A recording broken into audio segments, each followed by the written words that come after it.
Portugis adalah bangsa Eropa pertama yang menjajah Indonesia, khususnya di wilayah Maluku.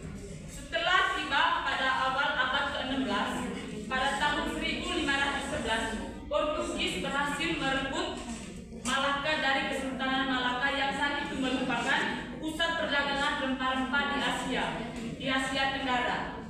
Baik, yang berikut, faktor pendorong Portugis ini menjajah Indonesia itu dipicu oleh semangat 3G. Yang pertama, ada gold, yang kedua, ada glory, yang ketiga, ada gospel, serta keinginan untuk menguasai perdagangan rempah-rempah yang menjadi komoditas penting di pasar Eropa. Baik, siapa yang tahu apa itu gold? Gold itu kekayaan. Terus yang kedua yaitu glory, itu sama dengan kejayaan. Yang ketiga itu gospel sama dengan agama. Oke. Baik, yang kedua yaitu bangsa Spanyol pada tahun 1521 sampai 1629. Spanyol juga pernah menjajah beberapa wilayah di Indonesia, terutama di Maluku pada awal abad ke-16. Kedatangan mereka berawal dari ekspedisi Ferdinand Magellan pada tahun 1521 yang berusaha mencari jalur rempah-rempah. Sama halnya dengan masa penjajahan Portugis, Spanyol kemudian mendirikan pos perdagangan di Maluku bersaing dengan Portugis yang sudah lebih dulu wilayah tersebut. Namun, konflik dengan Portugis akhirnya diselesaikan melalui Perjanjian Zaragoza pada tahun 1529. Perjanjian apa, Boga?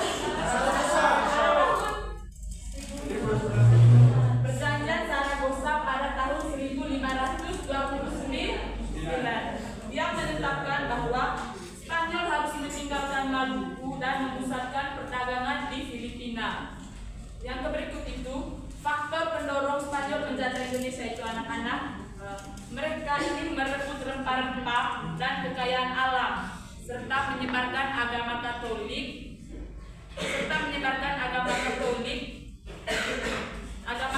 Mereka juga ingin meningkatkan nama dan kekuasaan Spanyol.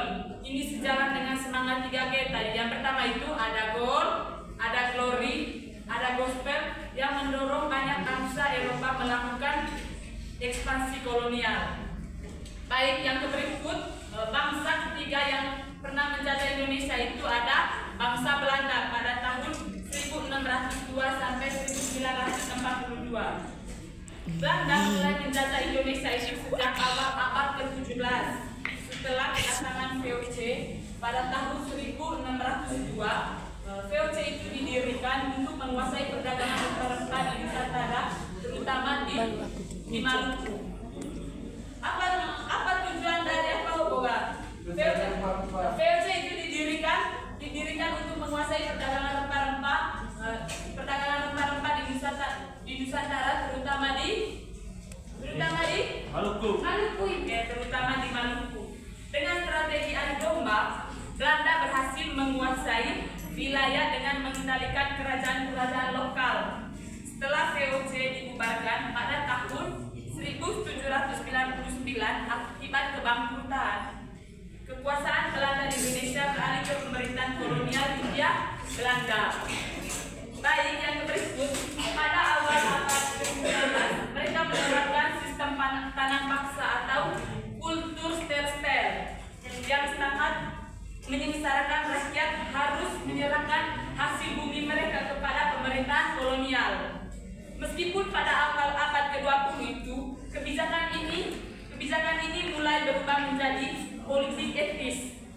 Penderitaan rakyat tetap berlangsung yang memicu munculnya pengetahuan nasional. Penjajahan Belanda berakhir ketika Jepang berebut Indonesia pada tahun 1924. Setelah itu, Indonesia memproklamasikan kemerdekaan pada tahun 17 Agustus 1945. Pada tahun berapa Indonesia memproklamasikan kemerdekaan? Pada tahun 1945. Belanda itu masih berusaha untuk merebut kembali kekuasaan melalui agresi militer. Tetapi akhirnya kebulatan Indonesia pada tanggal 27 Desember 1945 1949 setelah perundingan kontraksi meja bundar atau KBM. Yang berikut, perjuangan para pahlawan dalam melawan penjajahan Belanda itu berlangsung dalam berbagai bentuk. Yang pertama itu mulai dari perlawanan fisik hingga pergerakan diplomasi. Pahlawan seperti Sultan Agung dari Mataram berusaha mengusir Belanda dengan menyerang Batavia pada abad ke-17 meskipun akhirnya gagal.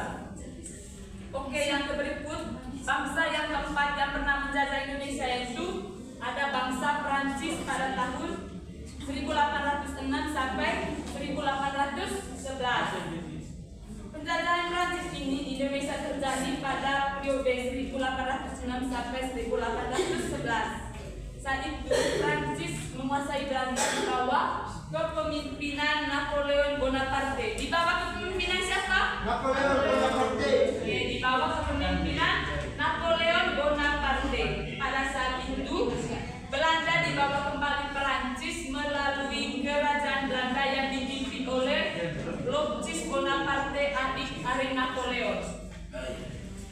Faktor pendorong Prancis menjajah Indonesia yaitu keinginan mereka itu untuk mencari rempah-rempah. Sekian materi kita pada pembelajaran hari ini. Semoga materi ini dapat bermanfaat dan berguna bagi anak-anak. Terima kasih.